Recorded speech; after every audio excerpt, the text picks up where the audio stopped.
"Christopher, you're a disgrace to this family. Leave, you're not wanted here."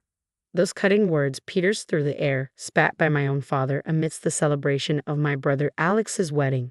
The humiliation stung deeper as Alex remained silent, a silent accomplice to my expulsion. Anger boiled within me, ready to storm out when a plea for help interrupted my departure. A staff member, desperate in a moment of crisis, sought my aid. In that unexpected turn, my father saw me for who I truly was, and it jolted him. "My name is Christopher, one of two brothers in our family. Growing up, our father, a stern lawyer, favored Alex, leaving me to perpetually chase his shadow. No moment of leisure existed in our lives. Every second was dedicated to lessons and studying. Even the simple joy of playing with friends was a luxury denied. Despite my relentless efforts to meet my father's lofty standards and match Alex's achievements, I perpetually felt inadequate, a constant disappointment to my father. The pivotal moment arrived with the entrance exam for a prestigious school, a futile attempt to win my father's approval. When I inevitably failed, my father's silence towards me solidified, his attention solely on Alex and my mother. Left to navigate the shadows of neglect, I found solace in my mother's unwavering support. But the ache persisted, exacerbated by Alex's indifference. Determined to forge my own path, I departed silently after high school, leaving only a note for my mother. Striking out on my own, I secured a job at a hotel where I could both work and live. It was there, amidst the bustling corridors and transient guests, that I found the freedom and fulfillment that eluded me at home. I get to focus on what I need to do, Christopher. Another mistake? How many times do I have to tell you? I'm sorry, I'll fix it right away. Get it together, Christopher. Michael, the hotel manager, was relentless in his expectations. As a mere high school graduate thrust into the real world, I constantly found myself on the receiving end of his reprimands. Yet, amidst the criticism, I persisted, striving to prove myself in this unfamiliar terrain. Unlike my father's harshness, Michael's feedback was constructive. His praise, when earned, fueled my determination to excel. A significant moment etched itself into my memory at the dawn of the new year, the busiest time for the hotel. After completing the requisite training, I was entrusted to work independently. That year, the influx of guests seemed greater than ever, stretching our resources to their limits. The chaos of serving dinner guests, either in the bustling dining hall or through room service, reached fever pitch. Despite being a novice, I tackled my duties with fervor, aware that my learning curve came at the expense of the hotel's smooth operation. Then, a minor crisis struck on New Year's Day. A colleague fell ill, leaving us short-staffed. I doubled down on my efforts, pushing myself beyond the mandated hours to keep the hotel afloat. Just when it seemed we had weathered the storm, disaster struck. The kitchen sink's pipe burst amidst the dinner rush, plunging us into chaos. With no plumber available on New Year's Day, the situation grew dire. Michael's frustration mirrored the mounting tension. In a moment of desperation, I stepped forward. "Michael, can I try fixing the plumbing? I'll sort it out." Though met with skepticism, my offer was our only hope. With a hesitant nod, Michael relented, allowing me to take charge. Unbeknownst to many, my time at a science-focused high school had equipped me with a unique set of skills, including rudimentary plumbing knowledge. Drawing on this background, I set to work. Half an hour later, the once flooded kitchen was restored to order, the crisis averted through a combination of determination and unexpected expertise. I had somehow managed to fix the pipe, I announced breathlessly to Michael. He rushed over, turning the faucet with eager anticipation. Water gushed forth, a testament to my makeshift repair. The room erupted in smiles and praise. "Great job, Christopher. You're my pride and joy," Michael declared, his words washing over me with warmth. Growing up under Michael's guidance had been a revelation. Together, we navigated the challenges of New Year's Day at the hotel, emerging victorious. The sense of fulfillment I experienced that day left an indelible mark, shaping the person I am today. 15 years flew by, and I found myself fully immersed in my role at the hotel. Then, one day, a letter arrived from Mom, breaking the silence that had settled between us. It bore news of Alex's impending marriage. Though I had drifted apart from Dad and Alex, Mom's plea for my presence at the wedding tugged at my heartstrings. Reluctantly, I agreed to attend. The venue, a luxurious hotel, mirrored Alex and Dad's penchant for extravagance. As I arrived, clad in a trusty suit, I couldn't shake the feeling of being out of place amidst the elite gathering. Perhaps Alex's bride, a woman of impeccable grace, was a product of Dad's networking or a strategic alliance. In the waiting room, surrounded by faces of high society, I found myself an outsider, observing from the periphery. With no one to engage, I became a silent observer, watching the intricate dance of privilege and power unfold before me. As I locked eyes with two familiar faces, a sense of unease settled within me. His expression was unmistakably displeased. Dad and Alex approached, their presence looming over me. "Why are you here?" Dad's voice, deep and commanding, echoed through the air, stirring memories long buried. "Is it so wrong to celebrate Alex's wedding?" "Oh, by the way, congrats, Alex," I replied, trying to diffuse the tension. Alex's response was muted, his conflicted expression betraying the strain of our family dynamics. "What have you been up to all these years?" "No doubt some worthless job," and his words cut through the air like a knife, his disdain palpable. "Christopher, you shouldn't be here," he continued, his tone dripping with contempt. Mom rushed over, attempting to intercede. "Come on, Christopher is here to celebrate. No need to be so harsh," she pleaded, her desperation evident. But her efforts were futile, drowned out by Dad's unwavering judgment. "Enough, Mom," Dad asserted, his voice a thunderous decree. "Christopher, let me make this clear. You're a disgrace. I don't want you ruining Alex's celebration. Get out." Anger surged within me, fueled by years of neglect and rejection. I hadn't wanted to come to Alex's wedding, and yet I found myself subjected to this humiliation. "Fine, I'm leaving," I declared, my resolve firm. As I turned to exit the waiting room, a voice called out, halting my retreat. A wedding staff member approached, urgency etched on their face. "What's up?" I inquired, curiosity mingling with frustration. "It seems we have an unexpected guest for today's wedding. We're short on seats and food," they explained hurriedly, their concern evident. Everyone in the waiting room looks worried. Emily, the planner, and the parents-in-law staff, their faces etched with concern, awaited a solution. Caught between indignation and duty, I hesitated, uncertain of my next move. "I see. Is that what's going on? Emily can't handle it alone, and they're asking for my help. But what does this have to do with me?"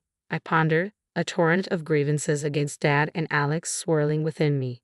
Yet amidst the resentment, memories from the past surfaced, softening my resolve. Recollections of Alex's kindness flooded my mind, the times he made space for play during our study breaks. If I walked away now, I'd be no better than Dad. With a determined sigh, I turned back to the wedding staff. "Can you take me to Emily?" I requested, a flicker of resolve in my voice. The staff member's face softened, and I followed them back into the waiting room, reclaiming the ground from which I had been expelled moments before. In the center of the room, Emily, Dad, and the bride's father wore expressions of concern. As I approached, Dad's eyes locked with mine, his demeanor bristling with hostility. "Why has Christopher returned?" he demanded, his tone sharp. Before he could escalate the confrontation, Emily intervened. "General Manager, please help us," she implored, her urgency palpable. Dad's shock was evident as I calmly revealed my position as the general manager of the hotel chain. Since joining the company during its nascent stages, we had expanded to hotels and wedding venues nationwide. The very hotel we stood in was under my oversight. "I think I can handle this," I assured them, dismissing Dad's protests with a wave of my hand. "Dad, I'm busy right now. We'll talk later." With a sense of purpose, I turned to Emily. "Relax, Emily. Get the seats and everything else ready. I'll take care of the food," I directed, watching as the tension ebbed from her features. "Understood.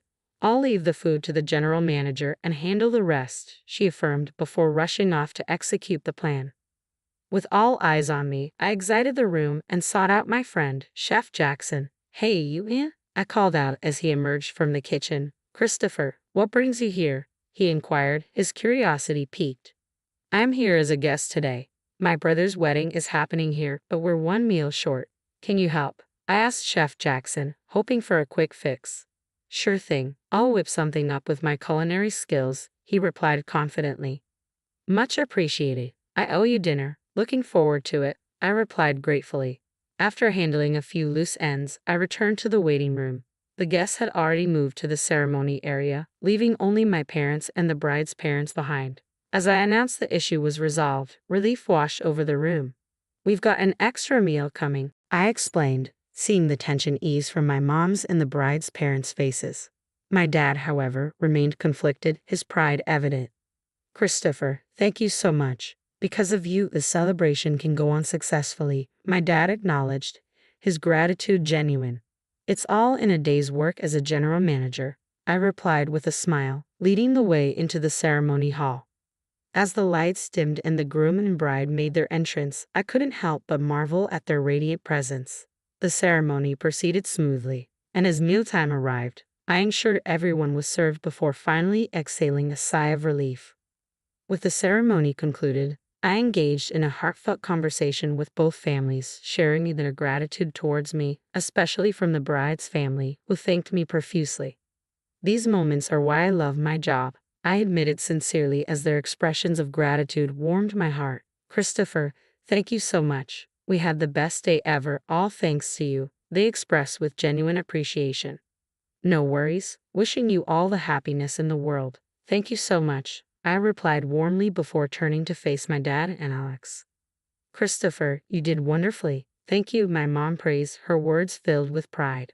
Dad and Alex wanted to speak with me. As Alex apologized first, expressing gratitude for my assistance, I couldn't help but smile.